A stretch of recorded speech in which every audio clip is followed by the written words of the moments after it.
তাদের উদ্দেশ্যে বলবো, এই তোমরা কেমন আছো? লেখাপড়া করছো তো?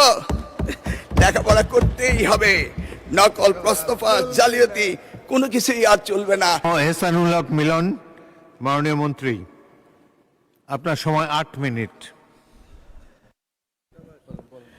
বিসমিল্লাহির রহমানির রহিম। মিস্টার স্পিকার, ধন্যবাদ জানাই আপনাকে এবং মাননীয় সংসদ নেতা, honourable leader of the house and the prime minister এবং আমার নির্বাচনী এলাকা কচুয়াবাসীকে আমি অত্যন্ত গর্বের সাথে স্মরণ করতে চাই, আমার জীবনে সুযোগ হয়েছিল শহীদ প্রেসিডেন্ট রাষ্ট্রপতি জিয়াউর রহমানের সময় তার সান্নিধ্যে ছাত্র রাজনীতি করার, শেখার সৌভাগ্য হয়েছিল বেগম খালেদা জিয়ার গাইডলাইন নিয়ে ওনার সময়ে এই শিক্ষা মন্ত্রণালয়ের প্রতিমন্ত্রী কাজ করার।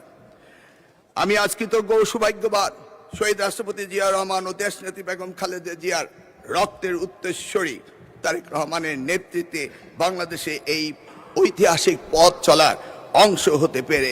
মাননীয় স্পিকার, মিস্টার স্পিকার, আজ আমি লম্বা বক্তৃতা দিতে দাঁড়াইনি, কারণ বাংলাদেশের ইতিহাসে অতীতের যে কোনো সংসদের চেয়ে এই সংসদ একটি ইউনিক এবং একটি এক্সক্লুসিভ। মহান জুলাই অভ্যুত্থানের পটভূমিতে শহীদের রক্তদানের মধ্য দিয়ে 2 শতক পরে জনগণের ভোটের প্রতিনিধিত্ব হয়ে এই সংসদের সৃষ্টি হয়েছিল। It is a very highly priced parliament in the country.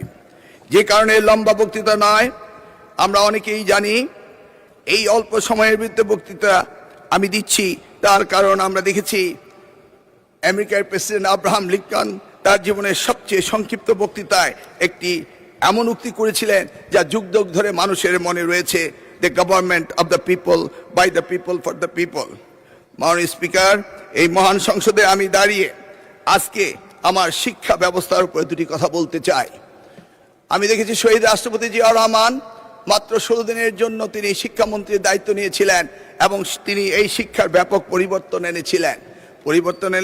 তারই পরে 1991 সালে দেশমাতা বেগম খালেদা যখন প্রধানমন্ত্রী হয়েছিলেন, সেই সময়ে তিনি ব্যাপক পরিবর্তন করেছিলেন, নারী শিক্ষার বিপ্লব এনেছিলেন, শিক্ষকদের জন্য অবসর ভাতা এবং কল্যাণ ট্রাস্ট হতে শুরু করে সকল সুযোগের ব্যবস্থা করে দিয়েছিলেন।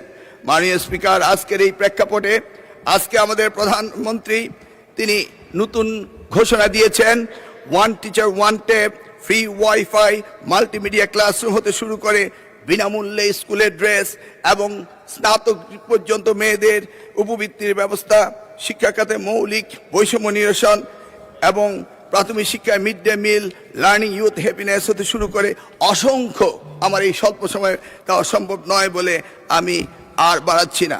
মাননীয় স্পিকার, তিনি মাধ্যমিক স্তরও এই ধরনের অনেক সুযোগ সৃষ্টি করেছেন, এমনকি তিনি টার্সিয়ারি লেভেলের এডুকেশনও অনেক সুযোগ সৃষ্টি করেছেন, যেটা করেছিল 1992 সালে প্রাইভেট ইউনিভার্সিটি অ্যাক্ট করে বেগম খালেদা জিয়া এবং ন্যাশনাল ইউনিভার্সিটি অ্যাক্ট করে এই দেশে বেসরকারি খাতে শিক্ষার ব্যাপক পরিবর্তন এনেছিলেন মাননীয় প্রধানমন্ত্রী। মাননীয় স্পিকার, আমরা জানি 2008 সালে মার্কিন প্রেসিডেন্ট বারাক ওবামা তিনি বলেছিলেন, yes we can do justice and equality, we can have the opportunity and prosperity, we can have heal the nation, yes, we can repair the world. ঠিক যেমনি ভাবে আজকের প্রধানমন্ত্রী 25শে ডিসেম্বর যখন বাংলাদেশের মাটিতে এসেছিলেন, তখন তিনি বলেছিলেন, yes, we have a plan, yes, we have a plan. আমরা কিভাবে অর্থনৈতিক দুর্দশা থেকে কাটিয়ে উঠতে পারি, নতুন কর্মসংস্থান তৈরি করতে পারি এবং মানুষের জীবন কিভাবে উন্নত করতে পারি, সেই কথাগুলি তিনি বলেছিলেন, yes we have a plan. আমরা আমাদের ভাঙা বিশ্বাসকে আবারও জোড়া লাগাতে পারি, মানুষের আস্থা ফিরিয়ে আনতে পারি। তিনি বলেছিলেন, yes we have a plan.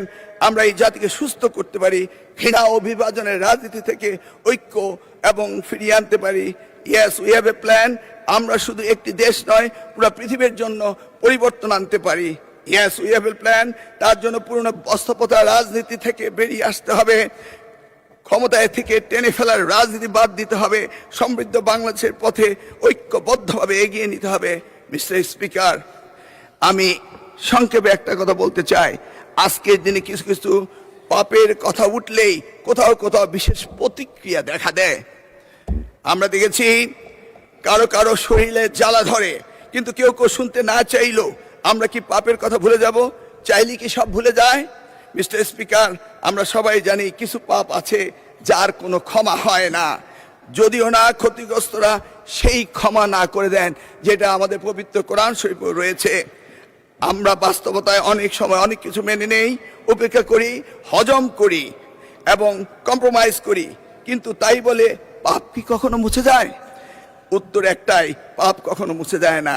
সত্যটা হলো এই জাতির ইতিহাসে সবচেয়ে বড় পাপের ঘটনাটি ঘটেছিল 1971 সালে। 54 বছর পরও জাতি তা ভুলে যায়নি। তার প্রমাণ 2026 সালের 12 ফেব্রুয়ারি আজকের এই মহান সংসদে আমরা এসেছি। সুতরাং এই পাপের কথা আমরা ভুলে যাব না, বরং প্রজন্ম থেকে প্রজন্ম আমরা এই পাপের কথা বলেই যাব। মাননীয় স্পিকার, মিস্টার স্পিকার, পরিস্থিতি আমি যা বলে শেষ করব তা সারা দেশের আমার অতি আদরের সোনামণিদের জন্য বলবো, তাদের উদ্দেশ্যে বলবো, এই তোমরা কেমন আছো? লেখাপড়া করছো তো? লেখাপড়া করতেই হবে। নকল, প্রস্তফা, জালিয়াতি কোনো কিছুই আর চলবে না। মিস্টার স্পিকার, আপনাকে ধন্যবাদ, আমি সময়ের মধ্যে শেষ করতে পেরেছি।